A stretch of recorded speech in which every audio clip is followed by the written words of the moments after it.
I think the thing is still spinning. You are live. There we are. We're live now. There. There you are. You think after doing this enough times, you'd be like, knowing that when it says live in the corner, we could then strategize ourselves. I know, but we see the thing spinning and we're like, are we actually going live? Well, welcome back. This is going to be another unique evening. Welcome to our chilly Thursday Night Live. Tonight, we don't have guests, but we have all the smart people back. Thank you for coming back, guys. It was scary last week. Yes, thank you. People were asking us hard questions, and we got scared, and we promised everyone that the smart people would be back. Was you frightened? Justin and Mike. That's all. What was like? What popcorn preaching or something like that? So springboard preaching. Springboard preaching. Yeah. We had some weird requests last week. I never heard such. See, we also talked. What did you guys have last night? I wasn't able to get. I didn't even get to look at it. We just talked about a year in review. So we're reviewing last week's podcast, or last week's episode. But a year in review, what we learned, what we thought we'd like to see going forward. We talked about having a men's get together in the wintertime. Who would come and what we would have to do to get people to come and hang out with us at a camp somewhere. And someone said that all Wayne had to do is one simple phrase, and he still wouldn't do it. I couldn't do it. I would have said, "We're gonna miss you, Jeff. We're gonna miss you." What do you want you to say? Ohio Buckeyes. I'm not gonna say. Oh, come on! Are you I may serious? not be one of the smartest guys at the table, but I'm not gonna say. What? Not gonna happen. You just wanted to say "Go Bucks." Ooh, There was just like fighting words. Love you, bro. Oh wow! Ooh. Got the M on this week. So, in thinking of what we were going to be talking about tonight, maybe think of going way like that Back to the Future movie. Like, you ever thought of where you came from? Yes. Okay. Yeah, I'm getting where you're going here, Okay. Tom. Yeah. And Are you picking up what I'm laying down? Are you reading my mail? No, that's a federal Can you offense. read That's that? wrong. It's gonna be a rough night now. I can sense it. Smart people are back and see what's happening. we might as well just call Dusty back up and have him join us. It's going downhill fast. But yeah, if I was thinking back, like how was I taught to read? How were we taught to do the things that we do? After so long, you just kind of take it for granted. You forget the whole teaching part of it. You forget the whole lessons learned. You just know it now, and so those lessons are kind of forgotten. So that led me to Genesis, way back in the beginning. That's the baseball chapter. The baseball chapter In the beginning. in the big inning. Yeah. Tom, I we thought need you'd like we that. need a Out of the roadcaster. park, there, Wayne. Out of the park. And that maybe want to learn more about Genesis and want to talk about the whole book of Genesis tonight. Try to sum it up, not go into too much detail on the stories, but what does it cover? What does Genesis cover? And I'm just going to open this up to just a roundtable discussion. When you think of Genesis, what pops in your head? What's the stories that pop in your head? What's the important parts that you can recall from it? I know. With me, the big one for me is the creation account.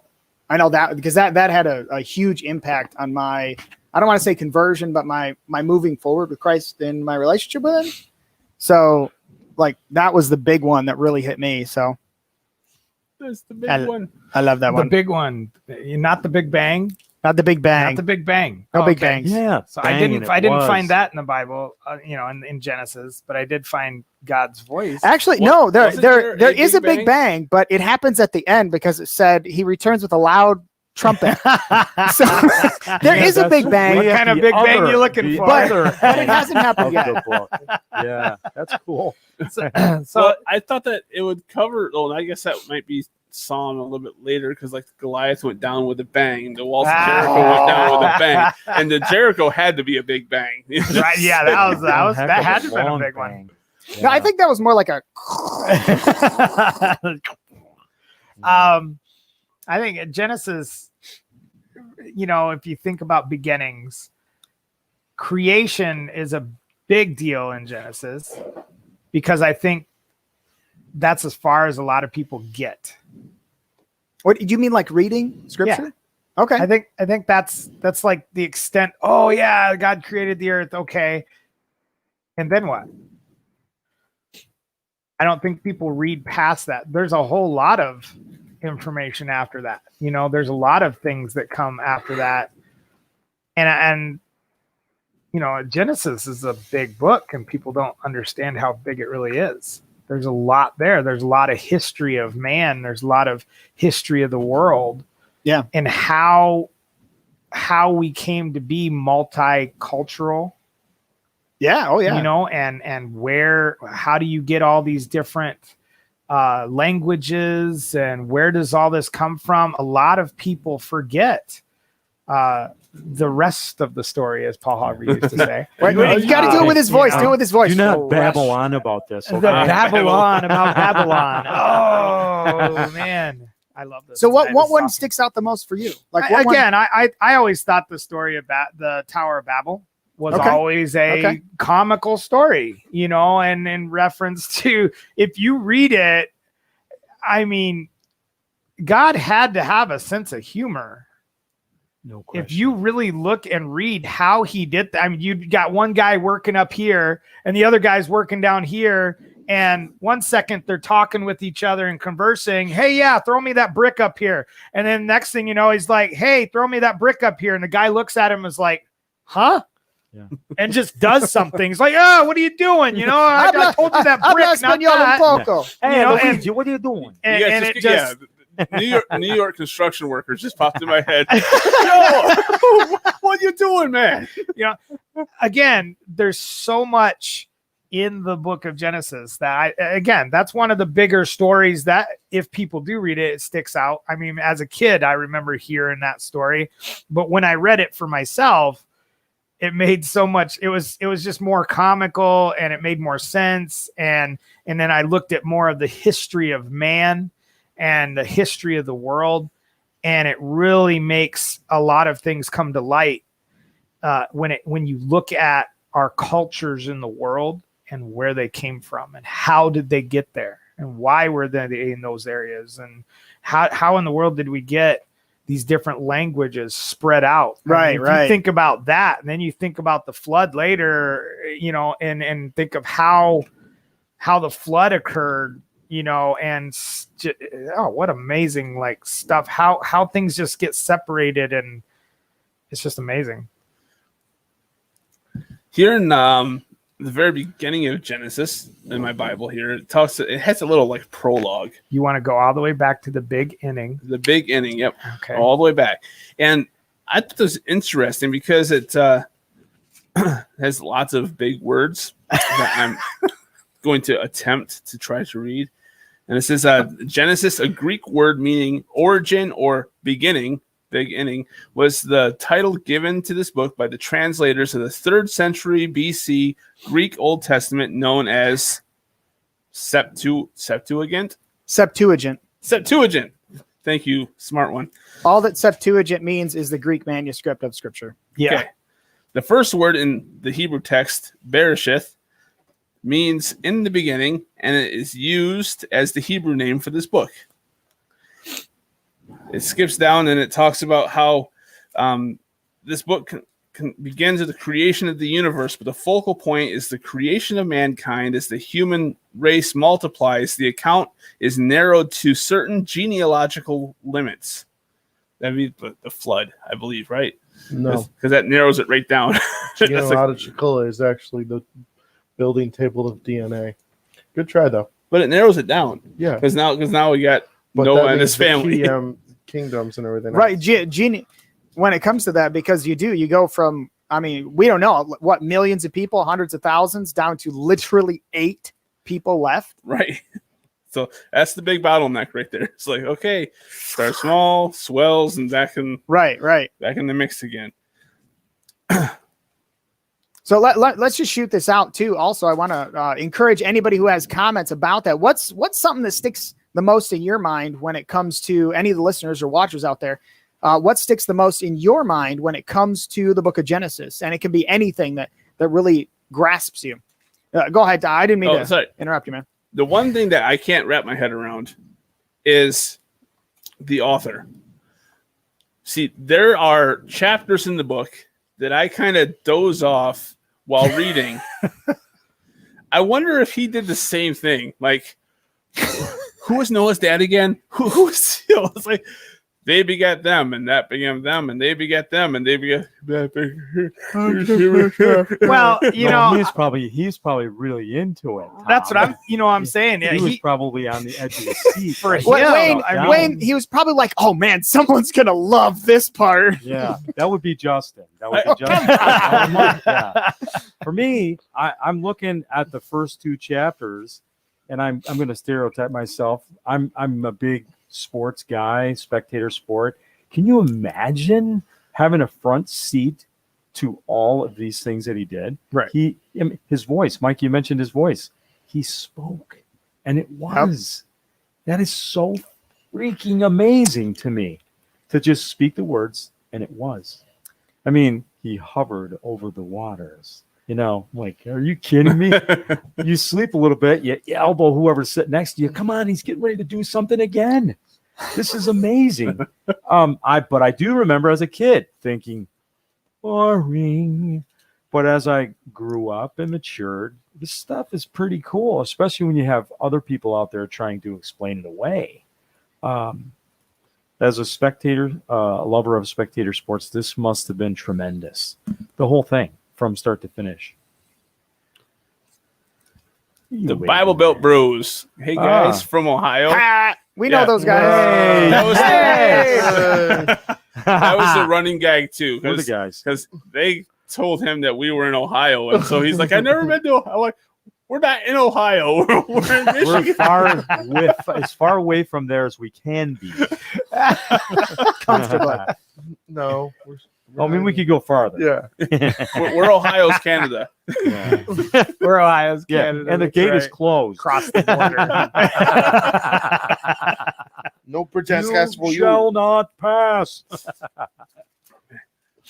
How about you, Sully? How about you? What Genesis story do you know the best, or Have you heard of? Have you heard of? Have you read Anything that sticks out? Well, the whole actual beginning of the story, I remember listening to that right before I fell asleep. I'm not even going to lie to you. Listening to it on Audible, and the actual just him just creating, and then there was man walking around, and then being somewhat kind of bored, and still actually being there. So he's like, "Hey, let me give you somebody else to play with. There you go." It's like giving a dog a bone. That's the way I looked at it the whole time. He gave up a bone. Yeah, he gave up a bone. You get a bone. Like, I mean, come on. Okay, that's another one. See, he was cracking jokes back then. He was even giving Adam side splitters. Yeah. What a ribbing he gave him. He definitely gave him a ribbing. The thing that I find crazy though with the book of Genesis is that in the first few chapters, you're talking about like in the first, like what is it? Like, I think 11, 12 chapters. But when you get to chapter 12, like while you're reading it, or in your case, listening to it, because I've listened to it several times too, it's real interesting. You get like chapter after chapter after chapter, you're jumping literally hundreds and thousands of years, and then all of a sudden it's like Moses is trying to race through the story of the creation and the history of the world, and then he just boom stops completely right at Abraham, which is chapter 12, and then he just goes and just slows the story on way down, and then the whole rest of the book is like 56 chapters or something like that. The whole rest of the book, the next like 40 chapters or so, are just about this guy named Abraham and his descendants and his kids. Like literally only 3 generations in, going into the fourth generation. And I find that interesting that he raced just to get to that point, which was Abraham and this guy, the guy that God made promise with. I think that's interesting too, because it falls to human nature. Because if you are retelling a story and the details that you have are vague, and then you get to the good part, the part that you like, it's your favorite part. That's when you're like, but listen, there's so much that's really cool about this. But there's more. Well, I mean, you got to think of how broad, like you were saying, how broad of a spectrum it goes from. You go from creation, and then he jumps all the way through to, hey, these are my people. Mm-hmm. And this is where they're stuck. They're stuck in this place, and now we're gonna go to Exodus, and we're gonna leave this place. It's a whole new adventure. But you got this whole process of, this is how the world began, and this is how we rose and we fell, and we rose and we fell, and we rose and we fell, and we rose and we fell, and now we're stuck here. And are we gonna change this concept now that he's gonna leave and take them out? And of course, they raise and they fall again. Right. Mm-hmm. It seems like that's a common thread throughout Genesis, throughout the Bible. Throughout And guess what? humanity, It man. hasn't stopped. It's Humanity, kept yeah. going. I mean, I don't want to get political. Pass it all down. We keep dropping the ball. It is. And I think if you really want to think about, this is another concept, how you would view Genesis, is what not to do as a society, as a human race. I'm going to say that word. A human race. Say that one more time. A human race. Human race. Should we say Okay, that? there we go. One race. It's just one. Okay. race. Anyways, different languages. That was a One big race. message. Anyway, rant over. Okay. I'm still thinking about the people that identify as aliens, so I'm lost.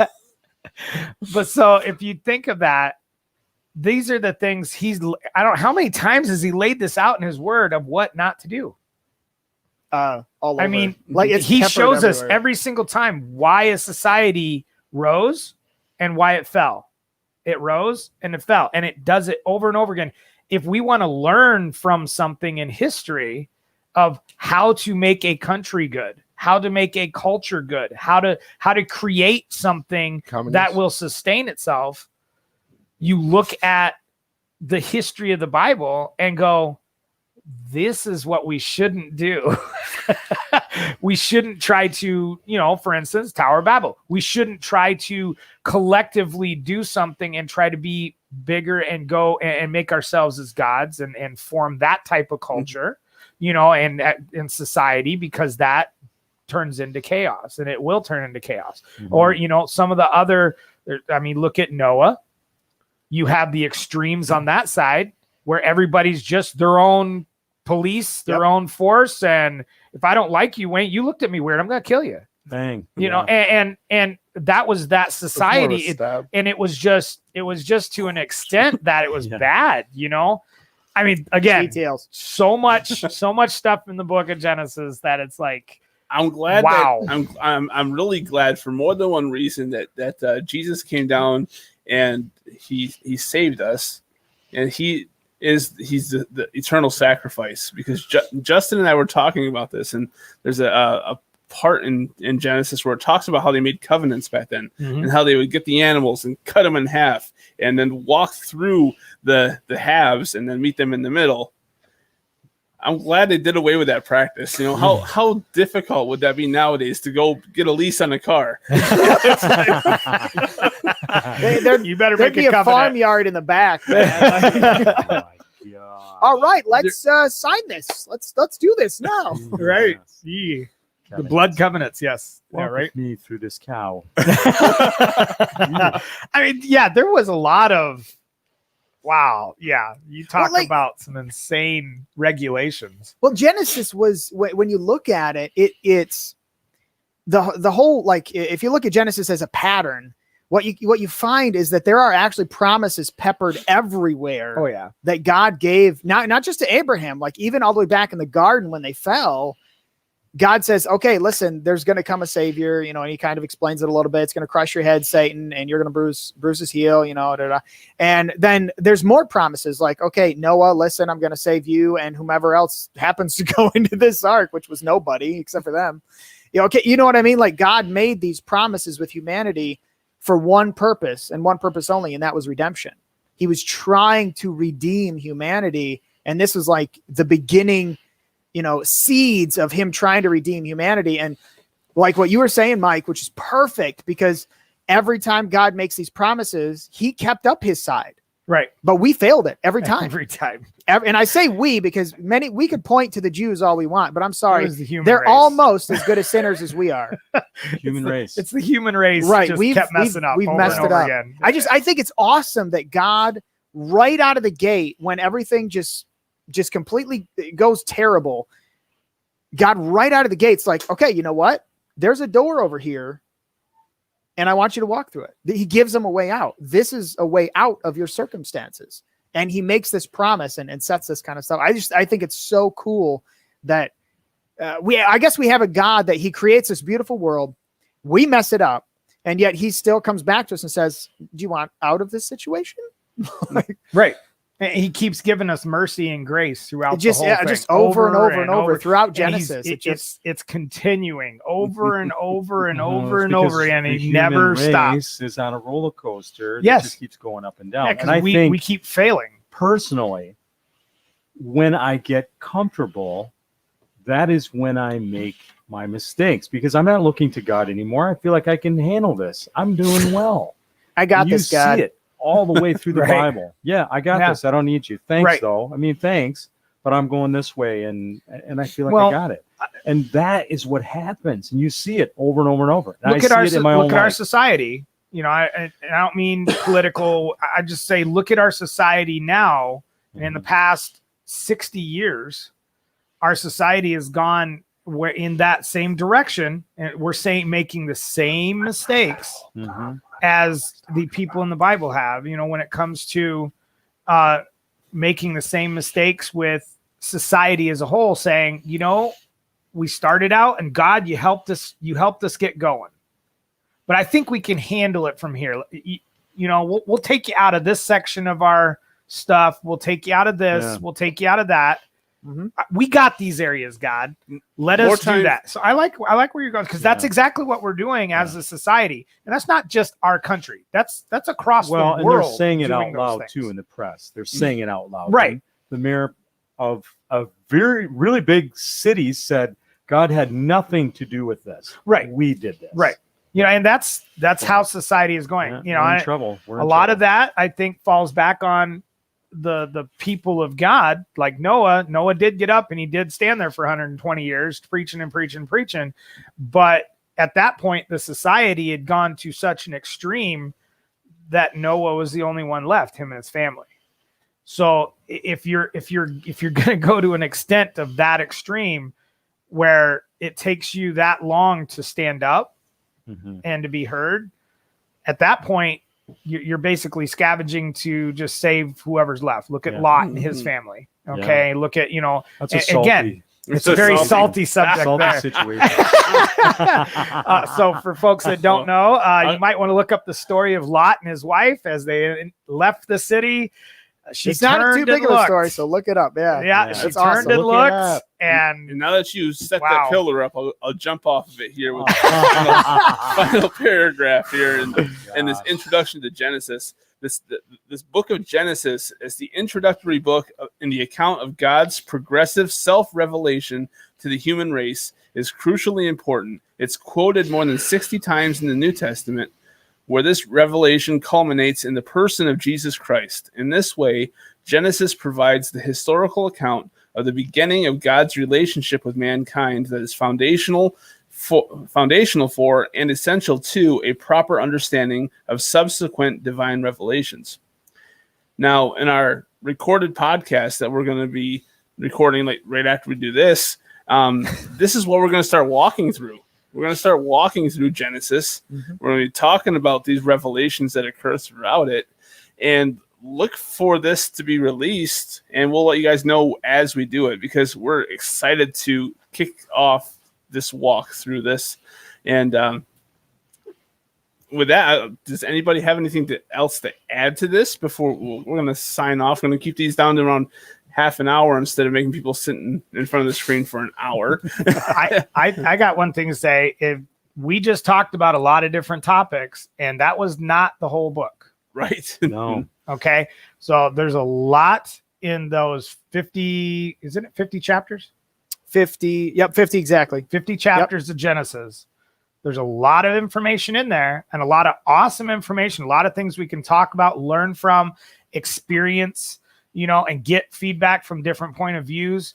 And I think it's going to be an awesome conversation. And I would love to hear some of the conversation from other people as well, asking us questions or stating their opinion about the Tower of Babel or about, what they've found out in reading different things of the Bible and different stories in Genesis and stuff. So I'm excited. I think it's an exciting venture. Be a spectator. I'm ready for Get it. in there. Get in there. Let us know what you think. And with that, guys, we're going to sign off. We'll talk to you guys next week.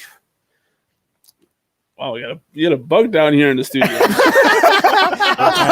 You're like, Tom, like, I'm looking at the camera. I'm like, what is he, a Deep cat? Spiderweb. Right, meow. We're gonna leave. Meow. now, this is Tom. This is Sully. This has been Mike. This is Justin. And this is Wayne. Thanks again, guys. We'll talk to you next week. Bye, guys. See you, Dusty.